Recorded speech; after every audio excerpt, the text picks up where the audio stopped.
بسم اللہ الرحمن الرحیم۔ میں ہوں اشفاق حسین کاظمی اور آج ہمارے درمیان شفقت علی چودھری ایڈوکیٹ جو کہ نون لیگ آزاد کشمیر کے مرکزی ڈپٹی سیکرٹری مالیات بھی ہیں اور سابق امیدوار اسمبلی بھی ہیں۔ آج ہم ان سے آزاد کشمیر میں جو ایک سیاست میں ایک ڈرامائی کیفیت پیدا ہو گئی ہے تنویر الیاس صاحب کے آنے سے، اور مزید جو سیاسی سفر شروع کرنے والے ہیں افراد، ان کے حوالے سے ہم ان سے بات کریں گے۔ چودھری صاحب، پیپلز پارٹی میں تنویر الیاس صاحب بڑے کرو فر کے ساتھ شامل ہوئے، آپ کیا سمجھتے ہیں کہ آئندہ جو وزیر اعظم ہے وہ تنویر الیاس صاحب ہوں گے؟ بسم اللہ الرحمن الرحیم۔ بڑا انٹرسٹنگ سوال ہے آپ کا آج کے وقت کے والے۔ ایک وقت تھا کہ پیپلز پارٹی نظریاتی جماعت کے طور پر جانی جاتی تھی اور کہا جا سکتا تھا کہ یہ ایک نظریاتی جماعت ہے، اور جب تک بہت بینظیر بھٹو صاحبہ رہی تو کچھ نظریات اس میں قائم رہے، لیکن آپ ان کی شہادت کے بعد دیکھیں گے تو پیپلز پارٹی اب نظریات سے ہٹ کے کمرشلائز ہو چکی ہے، اور جس کے پاس جتنا پیسہ ہو وہ اس جماعت کے اندر عہدہ بھی حاصل کر سکتا ہے، اس میں عزت بھی حاصل کر سکتا ہے اور منصب بھی حاصل کر سکتا ہے۔ جہاں تک آپ نے موصوف تنویر الیاس صاحب کی بات کی، تو یہ انہوں نے پوری کوشش پہلے کی پاکستان مسلم لیگ نون میں شامل ہونے کے لیے، لیکن آپ نے دیکھا ہوگا کہ پاکستان مسلم لیگ نون کی قیادت جو ہے میاں محمد نواز شریف صاحب، شہباز شریف صاحب، مریم صاحبہ، ہماری پارٹی کے اندر کسی سے پیسے لے کر نہ پارٹی میں شامل کیا جاتا ہے، نہ پیسے لے کر کسی کے پیسوں سے مرغوب ہوا جاتا ہے، تو ہمارے پاس گنجائش نہیں تھی۔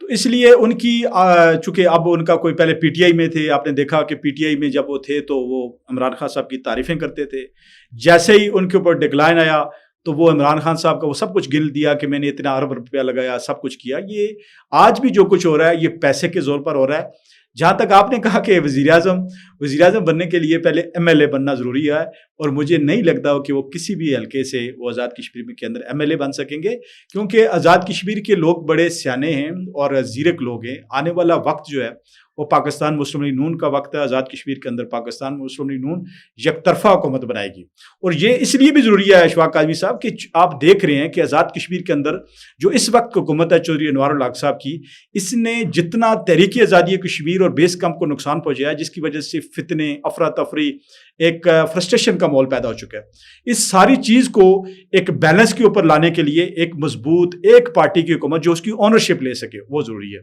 تو وہ اس وقت آپ دیکھ رہے ہیں کہ پاکستان کے اندر پاکستان مسلم لیگ نون نے جس طریقے سے پاکستان کو اندھیروں سے نکال کر، مشکلات سے نکال کر روشنیوں کی طرف لایا ہے، اور ابھی بنیان و مرصوص کے اندر جو فتح حاصل کی، ڈپلومیٹکلی دنیا کے اندر فتح حاصل کی، یہی وہ ساری چیزیں انشاءاللہ آزاد کشمیر کے اندر پاکستان مسلم لیگ نون یہ پروگرام لے کے آئے گی، اور یہاں پہ بھی ترقی کا سفر شروع کرے گی، جس طرح 2016 سے ہم نے 2021 تک آزاد کشمیر کے اندر کام کیا۔ تو یہ سب آپ نے بڑی ڈیٹیل سے جواب دی۔ آپ کے حلقے کے جو ایم ایل اے اور اسپیکر اسمبلی ہیں، آپ کے حریف بھی ہیں، وہ جو ہے وہ پیپلز پارٹی کی نظریاتی سرحدوں کے پاسدار بھی رہ چکے ہیں۔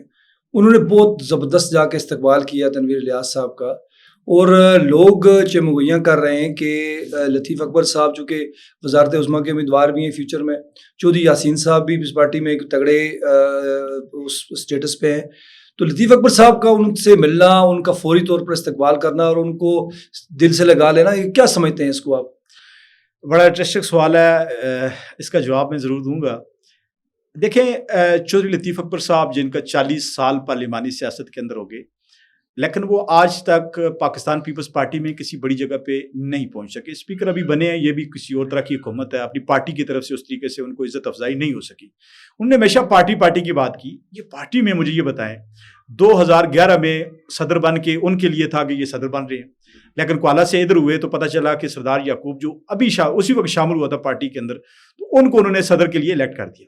یہ اس وقت بھی اپنے حق کے لیے نہیں بول سکے، اور آج بھی بڑے افسوس کی بات ہے چودھری یاسین صاحب جو صدر ہیں پارٹی کے، وہ وہاں پہ، اور سیکرٹری جنرل وہاں پہ موجود نہیں تھے، جو لطیف اکبر صاحب وہاں پہ موجود نہیں تھے۔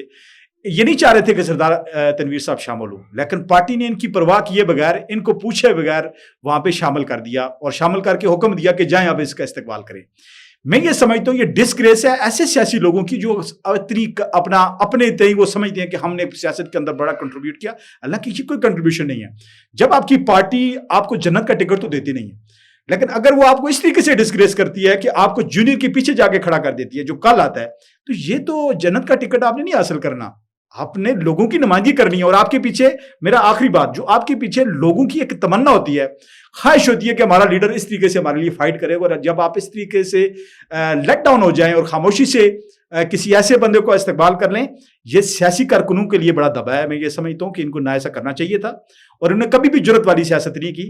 اور میں یہ سمجھتا ہوں کہ اب وقت ہے کہ لوگوں کو سوچنا چاہیے، اب علاقے کے اندر، اب حلقے کے اندر، اب ریاست کے اندر اب ایک نئی چینج یوتھ کی سیاست کا وقت آ گیا کہ یوتھ کی سیاست کو آگے پروان چڑھایا. میں جو صاحب ایک سجیشن آپ کو دوں گا نا، جی تنویر الیاس صاحب بڑے قد کے آدمی ہیں، بہت زیادہ پیسہ بھی ہے ان کے پاس. وہ پیس پارٹی میں شامل ہوئے اور لوگ چمگوئیاں کرنا شروع ہو گئے جی کہ وہ پیس پارٹی بہت مضبوط ہو گئی ہے اور آئندہ حکومت ان کی بنے گی. آپ پارٹی کے بڑے اہم رہنما بھی ہیں، مرکزی رہنما بھی. آپ کوشش کر کے بیشتر سلطان صاحب کو اپنے ساتھ شامل کر لیں، بڑی آپ کی پارٹی مضبوط ہو جائے گی. بات یہ ہے کہ یہ بیرسٹر سلطان محمود چودھری اور ان کے ساتھ جتنے بھی 2-3 لوگ ہیں، انہوں نے بڑی کوشش کی ہے. تنویر الیاس صاحب نے بھی کی اور بیرسٹر صاحب نے بڑی کوشش کی پاکستان مسلم لیگ نون میں. آپ مجھے ایک بات بتائیں کہ پاکستان مسلم لیگ نون نظریاتی بنیادوں کے اوپر کھڑی پارٹی ہے. چودھری رخسار جو کھڑی شریف کی سیٹ جیتے 2016 میں، ابھی پیچھے بھی 2021 میں جیت کے، چونکہ اس وقت پی ٹی آئی کا دور تھا اور آپ کو پتہ ہے کس طریقے سے سارا کوئی آزاد کشمیر کے اندر وہ دباؤ کے ذریعے چودھری سعید صاحب جیتے. ابھی پچھلے الیکشن میں بھی داندلی سے بیرسٹر سلطان صدر ہونے کے باوجود اپنے بیٹے کو داندلی سے جتوا سکے. اس کے علاوہ ہم ان کو چھوڑ کے ہم اوپر سے پیرا شوٹر لے آئیں. اس طرح جس طرح تنویر الیاس صاحب کی بات کر رہے ہیں، ان کے مقابلے میں ہماری پارٹی کے سینئر نائب صدر اور جو بانی رہنماؤں میں ہیں، مشتاق مناز صاحب کسی سے ڈکے چھپے نہیں، پورے پاکستان کی معروف شخصیت ہے. ان کی موجودگی میں ہم ایک ایسے بندے کو لے آئیں کہ اس کے بعد پیسے، ہماری پارٹی کے کبھی بھی پیسوں کی سیاست نہیں کی نہ. بات یہ ہے کہ ہم نظریاتی بنیاد کے اوپر سیاست کرتے ہیں. ان لوگوں کو نظر انداز کر کے ہم کسی ایسے شخص کو نہیں لا سکتے. اور ابھی ہماری میاں محمد نواز شریف صاحب نے بھی اور ہماری پارٹی نے یہ اناؤنس کیا، ہم کسی الیکٹیبل کو نہیں لیں گے. جو سٹاف ہمارے پاس موجود ہے ہم ٹکٹ بھی ان میں سے دیں گے اور انہی میں سے نئے لوگوں کو آگے لے کر آئیں گے. میں یہ سمجھتا ہوں اگر اس طرح ہو، 5 سال ایک شخص نے یہاں پہ لگائے، اب یہاں سے معاملہ ختم ہو گیا تو 5 سال دوسری جگہ، تو کدھر جو پارٹیوں کے لیے قربانیاں دے رہے ہیں لوگ، وہ کدھر جائیں گے؟ ان کا پرسان حل کون ہوگا؟ میں سمجھتا ہوں پیپلز پارٹی کے کارکنوں کو فیصلہ کرنا چاہیے. ان کو میں تو ان کے حقوق کے اوپر ڈاکہ پڑ رہا ہے صرف اس لیے کہ کسی شخص کے اوپر پاس پیسے ہیں یا عہدہ ہے. تو جو لوگ محنت کرتے رہے، ابھی جو مظفر آباد میں یہ آزاد کشمیر کے اندر فضا بنی ہے، یہ پیپلز پارٹی کو نقصان ہوگا. وہ کارکن جس نے مشکل وقت میں پارٹی کے ساتھ کھڑا رہا، آج جب اس کے اوپر پیراشوٹر آئے گا، وہ ڈیفینیٹلی اگر وہ نہیں کرتا وہ کل ہو جائے گا اگر وہ ریئیکشن نہیں کرتا. اور مجھے یقین ہے کہ پیپلز پارٹی کا جو کارکن تھا وہ اب مایوس ہو کر ریئیکشن کرے گا. الٹیمیٹ اس کا جو ڈیسٹینیشن وہ پاکستان مسلم لیگ نون ہوگی، اور صرف پاکستان مسلم لیگ نون مضبوط ہوگی. ہم کمزور نہیں ہو رہے. یہ وہی لوگ ہیں جن سے 2016 میں ہم جیتے تھے. کوئی نئی بات ہے نہیں ہے کہ ہم ریلیکس ہیں. ہم ریلیکس ہیں بالکل، کیونکہ ہم حکومت بنانے جا رہے ہیں. ہمارے پاس ایجنڈا ہے. یہ کیا ایجنڈا بتائیں گے جی؟ صاحب آپ چونکہ الیکشن کو لگ بھگ سال کے قریب رہ گیا ہے، جی آپ کی جو جماعت ہے وہ اس وقت بھی حکومت میں ہے. ایسا کون سا آپ نے کمال کیا ہے، آپ کی جماعت نے کمال کیا ہے، ایسا کون سے کارہائے نمایاں انجام دیے جن کو بنیاد بنا کر آپ آئندہ الیکشن میں لوگوں سے ووٹ مانگیں گے؟ آپ آزاد کشمیر کے والے سے پوچھ رہے ہیں یا پاکستان؟ بالکل آزاد کشمیر کے والے سے اگر آپ پوچھتے ہیں تو جناب والا، ہماری حکومت کے اندر غریب کے لیے نوکری حاصل کرنا آسان کی NTS کا نفاذ کیا. ہماری حکومت کے اندر PSC کو پہلی دفعہ PSC میں انوار حکومت کی بات کر رہا ہوں. انوار اللہ کی حکومت میں آپ کی جماعت شامل ہے، وزیر عام کے. انوار حکومت نہیں، ہماری حکومت، ہماری پارٹی اس میں نہیں ہے. وہ MLAs ہیں، وہ اپنا حساب دیکھیں گے کیا ہوتا ہے. ہماری پارٹی ہمارے پارٹی کے پاس ایک ایجنڈا ہے جو 2016 سے 21 میں کیا. آپ روڈ انفراسٹرکچر کو دیکھ لیں، آپ NTS دیکھ لیں، آپ اس میں PSC دیکھ لیں، اور اس کے علاوہ ہم نے جو جتنے بھی قانون سازی کی وہ آپ کے سامنے ہے. کشمیر کونسل کا جو اختیارات ہیں ان کی میں کمی کی، ہم نے آئینی ترامیم کی، یہ ساری چیزیں، یہ کریڈٹ تو ہمارا ہے. ہم نے ختم نبوت کے حوالے سے پہلی دفعہ آزاد کشمیر کے اندر وہ بل پاس کیا. یہ کریڈٹ کسی اور کے پاس نہیں ہے. اور جو منصوبہ ہے، اب ہمارے پاس منصوبہ کیا ہے؟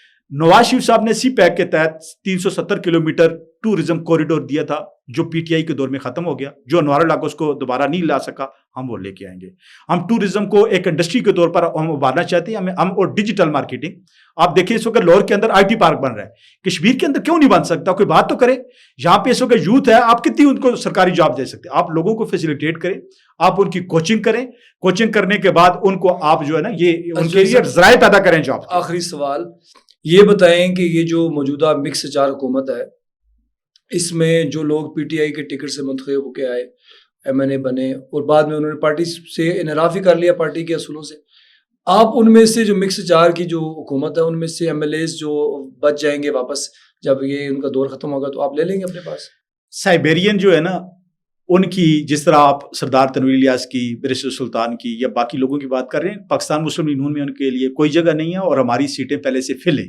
ہمارے پاس گنجائش ہی نہیں ہے چونکہ ہمارے پاس قد کاٹ والے لوگ ہیں. اور پیپلز پارٹی کے پاس تو دیکھیں جن حلقوں میں وہ لوگ شامل کر رہے ہیں بیسیکلی ان کے پاس اس طرح کا اسٹاف ہی موجود نہیں ہے. اور اگر موجود بھی تھا تو پیپلز پارٹی اس بات کی پرواہ نہیں کرتی جب ایک سے پیسے کے اعتبار سے کسی کے پاس کم ہے اس سے بڑے پیسے والا آ جائے تو ہمیشہ وہ پریفر اس کو کرتی ہے. آپ دیکھ لیں ایک ٹائم بیرسٹر سلطان کے بارے میں جب وہ پارٹی میں آئے تھے 96 کے اندر، جب ممتاز راٹھور جیسے سیاسی کارکنان موجود تھے تو اس وقت یہ تھا کہ یہ ان کے پاس پیسے ہیں اس لیے آگے وہ انہوں نے قبضہ کر لیا. پھر جب ان سے بات آگے بڑھی تو پھر جناب سردار یعقوب صاحب آگے، پھر سردار یعقوب صاحب سے اب سردار تنویر الیاس صاحب تک بات چلی گئی ہے. تو یہ وہاں پہ تو فٹ آ سکتے ہیں. پاکستان مسلم لیگ نون ایک نظریاتی جماعت ہے، وہ اپنے کارکنوں کا احترام کرتی ہے اور کارکن ان کا احترام کرتے ہیں. سائبیرین کی گنجائش کم از کم پاکستان مسلم لیگ نون میں نہیں ہے. بہت شکریہ جی. یہ ہمارے درمیان جو شفقت علی ایڈوکیٹ موجود تھے اور انہوں نے آج پارٹی کی طرف سے ایک اعلامیہ جاری کر دیا ہے کہ کوئی بھی سائبیرین جو ہے ان کی جماعت میں قابل قبول نہیں ہے. آپ کا بہت بہت شکریہ. خدا حافظ.